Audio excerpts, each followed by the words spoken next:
गुणीजन मंडळी दरवर्षीप्रमाणे दादा मुंडे रुपेश महाराज ते येत आहे.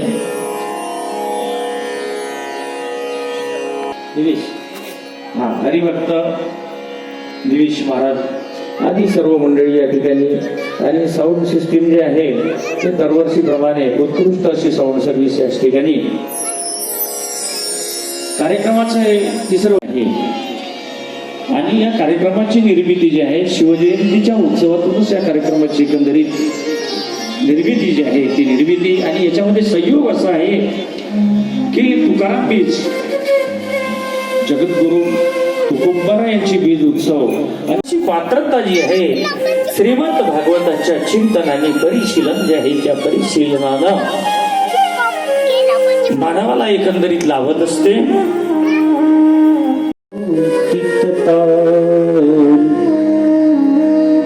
लाली देखन में गई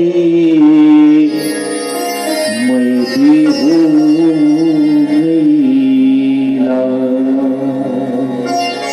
गोपींना आपल्या देहाचं विस्मरण झालं आणि त्या म्हणाल्या मीच कृष्ण आहे, मीच कृष्ण आहे. आपल्या प्रिय कृष्णाच्या सर्व ठाई अनुभव घेणाऱ्या ज्या गोपी आहे श्रीकृष्णमय झाल्या, ज्याला आपल्यामध्येच परमेश्वराचं दर्शन होतो,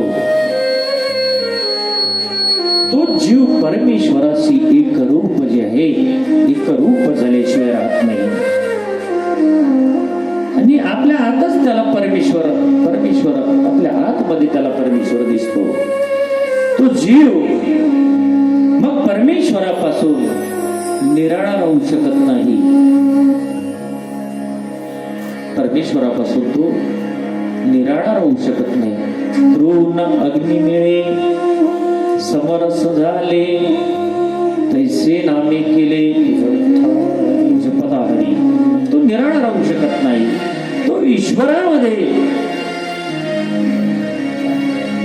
अपरोक्ष असा साक्षात्कार जो आहे तो साक्षात्कार करून घेतो. वैष्णव भक्त तर प्रेमाने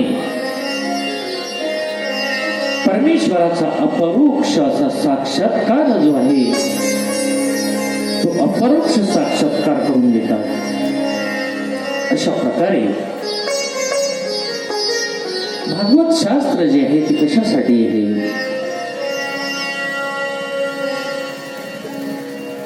उपनिषदांचं तात्पर्य काय आहे? त्यागामध्ये काय आहे?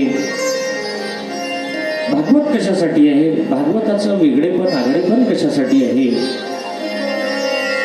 तर जे साधा चहा सोडू शकत नाही, पान सुपारी सोडू शकत नाही, 4-2 तास पुराण बसण्यासाठी ऐकण्यासाठी बसू शकत नाही, ते काम क्रोध विकारांना कसं काय सोडू शकतील? शास्त्र म्हणते काम सोडा, क्रोध सोडा, लोभ सोडा. म्हणून श्रीमद भागवतामध्ये एक नवीन असं मार्गदर्शन आलेलं आहे. का मी घरदार सोडू शकत नाही, धंदा सोडू शकत नाही, आणि असे म्हणणाऱ्यांना भागवत शास्त्र म्हणते की तुम्ही निराश होऊ नका. सर्व काही सोडून जाण्याची, जंगलामध्ये जाण्याची काही गरज नाही. केवळ जंगलामध्ये जाण्याला आनंद मिळतो असं नाही, तर जीव जेव्हा सर्व काही सोडून, सर्व प्रकारची प्रवृत्ती सोडून निवृत्तीमध्ये बसत असतो तेव्हाही माणसाच्या मनामध्ये प्रवृत्तीपर विचार जे आहे ते विचार आल्याशिवाय राहत नाही. श्रीमद भागवताचा आदर्श जो आहे तो आदर्श दिव्य आहे. गोपी जे आहे त्या गोपींनी घर सोडलं का? गोपींनी घर सोडलं नाही. आणि गोपींनी घरचा कामधंदा सुद्धा सोडला नाही.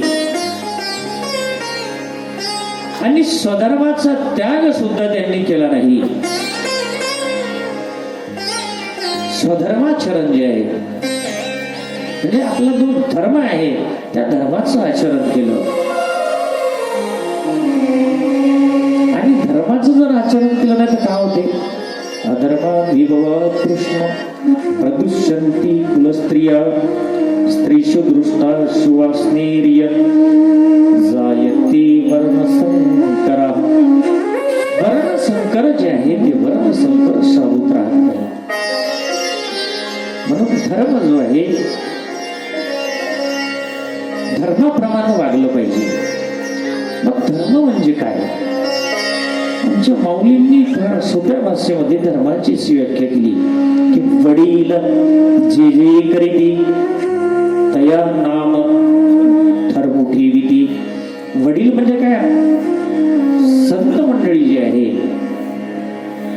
ते वडील आहे. आणि त्यांनी जो मार्ग सांगितला आहे त्या मार्गाचं एकंदरीत अवलंबन करणे.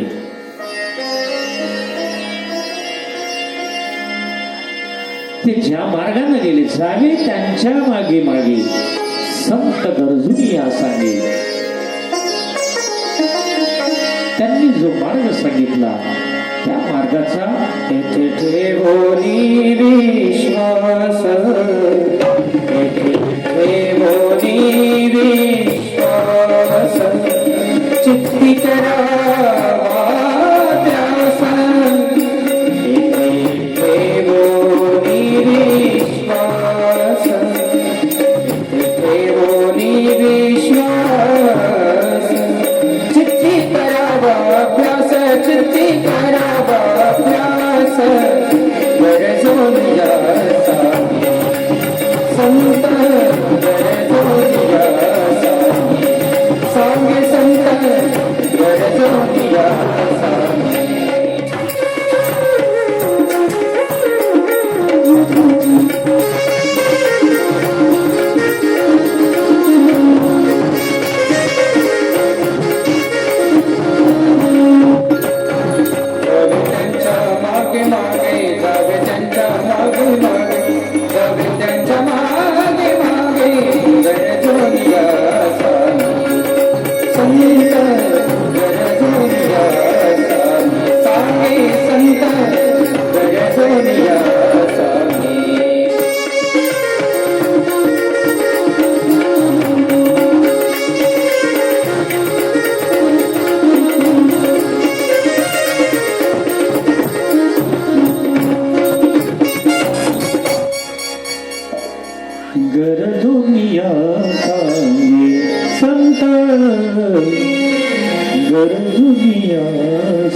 संतांनी सांगितलेला जो मार्ग आहे एकंदरीत त्या मार्गाचं एकंदरीत अवलंब जो आहे तो अवलंब केला पाहिजे आणि त्या मार्गाने वाटचाल केली पाहिजे. त्या मार्गाने जर वाटचाल केली तर जीवन जे आहे ते समृद्ध झाल्याशिवाय राहणार नाही.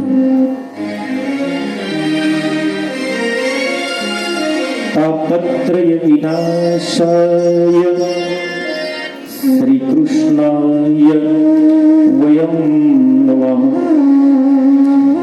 परमेश्वराच्या स्वरूपाचं वर्णन करताना म्हटलं आहे तापत्रय विनाशाय. आध्यात्मिक आधी दैविक आधी भौतिक तिन्ही प्रकारच्या तापाचं निवारण करणाऱ्या भगवान श्रीकृष्णाला मी वंदन करते. पुष्कळ लोक विचारतात की वंदन केल्यानं काय होते, काय होते, कोणता लाभ होतो?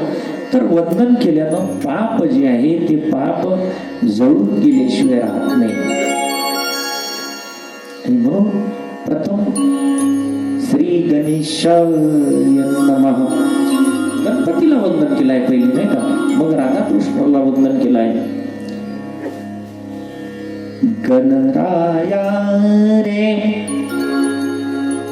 देवा सेवा रे मंगल मंगल देवा मंगल मंगल देवा मंगल मंगल देवा. गणराया गे गण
तव पदी सुंदर दुर्वारे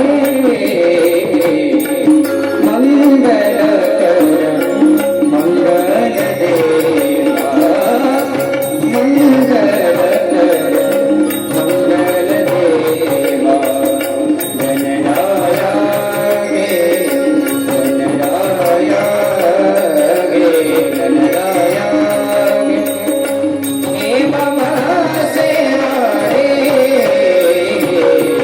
मंगल कर मंगल देवा मंगल कर मंगल देवा मंगल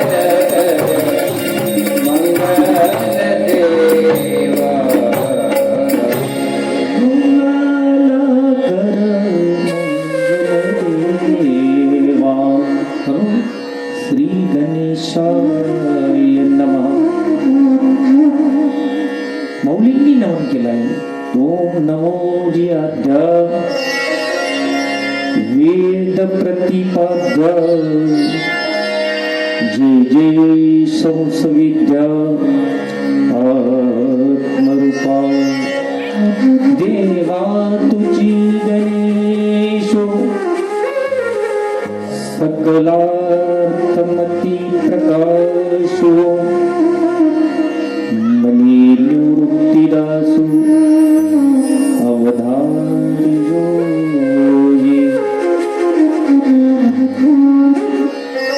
आणि कोणत्या गणेशाला आत्मरूप गणेशो केल्या स्मरण होय सकळ विद्यांचे अधिकरण. आत्मरूप गणेश जो आहे त्या गणेशाला मौली वंदन करतात. तर वंदन जे आहे केवळ शरीरानं नाही तर मनानं सुद्धा वंदन केलं पाहिजे. मनानं वंदन केलं पाहिजे. तसं श्री राधाकृष्णाला सुद्धा वंदन केलं पाहिजे. मग कसं वंदन करायचं राधाकृष्णाला? मग राधाकृष्ण जे आहे त्या राधाकृष्णाला तुम्ही आपल्या हृदयामध्ये आणा, नाही का?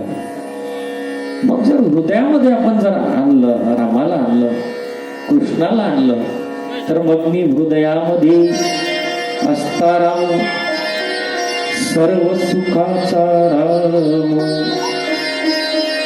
की भ्रांता शिकावू विषयावरी. आपल्या हृदयामध्येच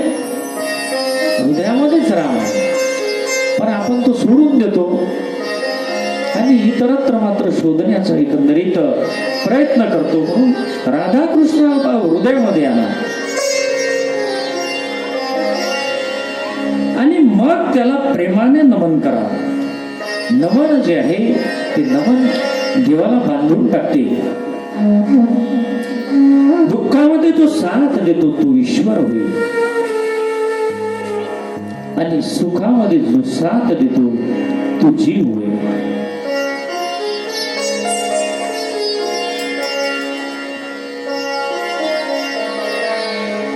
दुःखामध्ये साथ देणारा जो आहे तो भगवंत आहे आणि दुःखामध्ये साथ देणारा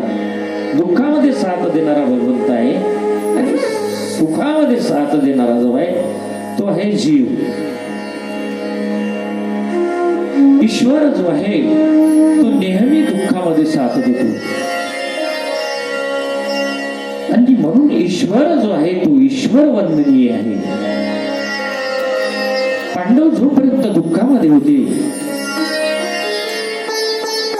तोपर्यंत ईश्वरांनी त्यांना मदत केली, पण जेव्हा पांडव राज्यावर बसले तेव्हा श्रीकृष्ण मात्र त्या ठिकाणावरून निघून गेले. ईश्वर जेव्हा जेव्हा ज्याला ज्याला मिळाला तो दुःखातच मिळाला. सुखाचा साथी जो आहे तो जीव आहे. सुखाचा साथी कोण आहे? जीव आहे. म्हणते ना सुख की सब साथी दुख में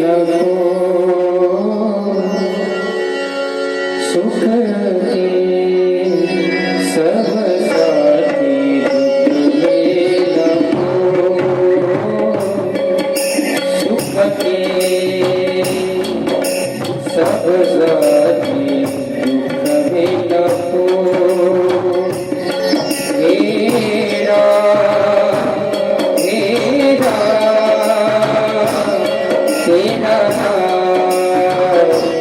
एक साचा दूजा नको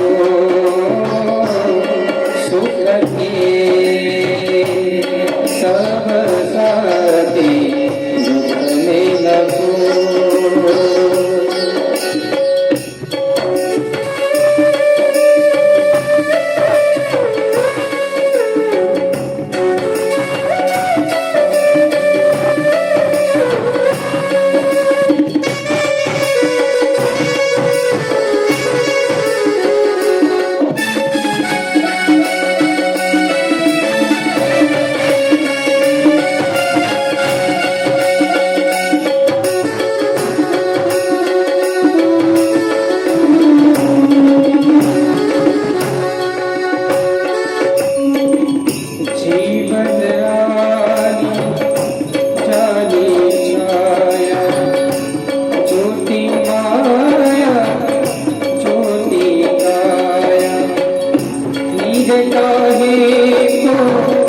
सारी उमरिया फिरता है तो सारी उमरिया पाप की कटरी दो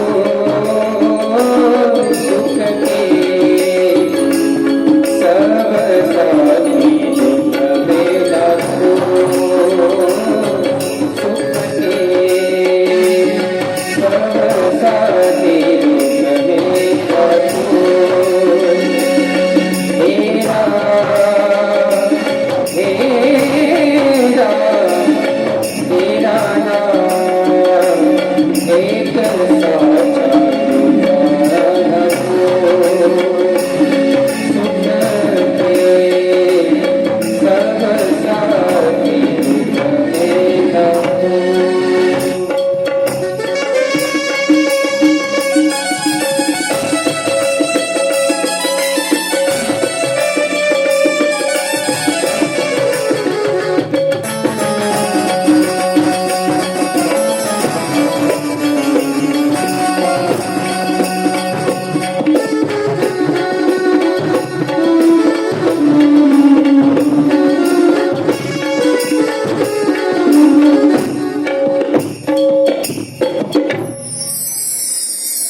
सुख के सब साथी दुख में नको. सुखाचा साथी कोण आहे? जीव आहे. आणि म्हणून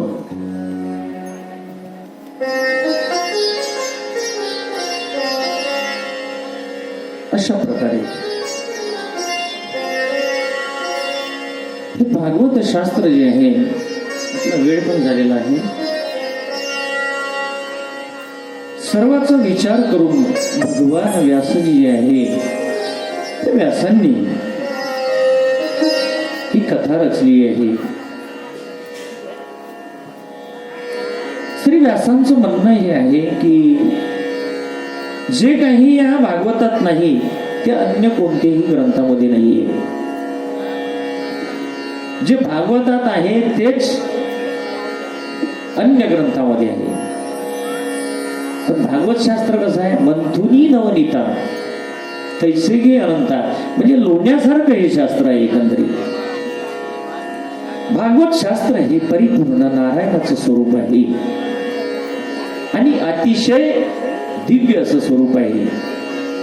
अतिशय दिव्य आहे.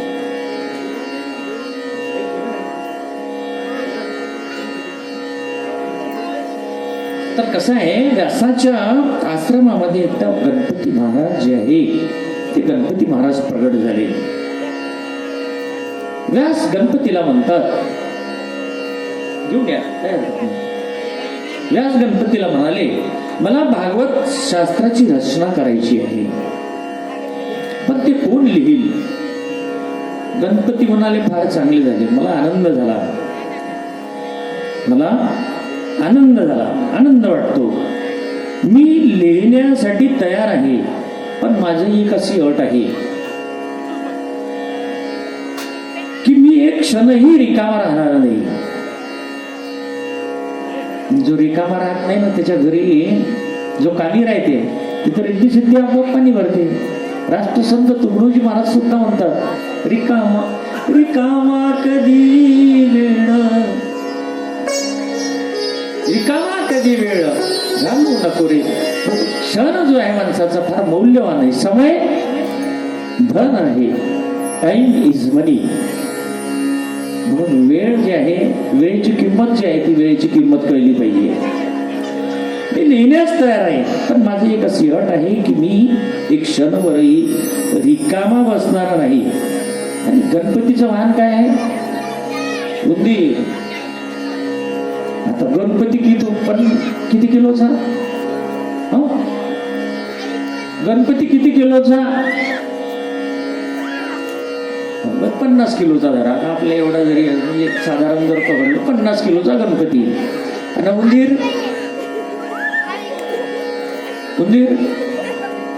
मोठ्यात मोठा असला तर किती? सांगत जा. 2 किलोचा पकडा उंदीर. आता 50 किलोचा मनुष्य जर त्या 2 किलोच्या उंदरावर जर बसला तर त्या उंदराचं काम होईल?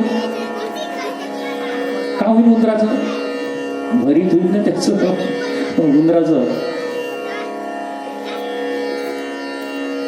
तर कसं आहे, उंदराचा अर्थ आहे या ठिकाणी, उंदराचा अर्थ आहे उद्योग. आणि जो उद्योगामध्ये असतो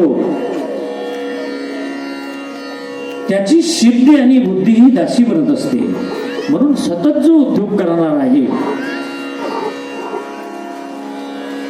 सतत उद्योग कराल तर रिद्धी आणि सिद्धी जी आहे त्या आपल्या दासी बनतील. एक क्षणभरही, म्हणून एक क्षणभरही ईश्वराच्या चिंतनाशिवाय राहू नका. कारण काळवेळ नाम उच्चारिता नाही, त्याला काही वेळेची वगैरे गरज नाहीये.